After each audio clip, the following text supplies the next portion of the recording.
sidee ku samayn kartaa muuqaal noocan ah sawir hadlaaya fadlan ila soo qaabka loo sameeyo ugu horreyn waxaad soo furanaysaa qaybta Chrome-kaaga kadibna qaybta searching ayaad wax ku qoraysaa DID Studio markii aad searching u dirto sida tan ayaa ku soo bixi doonta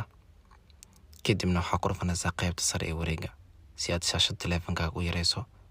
haddana waxaad kasii dooranaysaa desktop markii aad doorato qaybtaas shaashada taleefanka way yaraan doontaa zoom ayaa soo dhaysaa kadibna linkiga ugu sare ayaad ku dhufanaysaa sida tan ku soo bixi doonta kadibna meesha calaamada ku calaamaday ayaad ku dhufan doontaa qoraalka aad doonayso in lagu akhriyana qaybtaas ayaad gelinaysaa markii aad dhameyso qoraalka qaybtaas ayaad ku sii dhufanaysaa sida tan ay ku soo saari doonaa marka sign up dheh gmail-kaaga ku sii xiriirso haddaba marka intaad sameyso qaybtaasna waxaa ka bedelaysaa luqadda soo marka luqadda u baahanta Soomaaliyeed gelinaysaa marka intaad sameysana nin inaag yani magac loo kala bixiyay muusi ubax loo kala bixiyay midka dooranadii ku taala soo markii aad dhameyso qoraalkana waxa ku dhufan doontaa qaybta sare kadibna haddana mar labaad ku celin doontaa muuqaalka si caadi ku noqonaya waa la digaysaa marka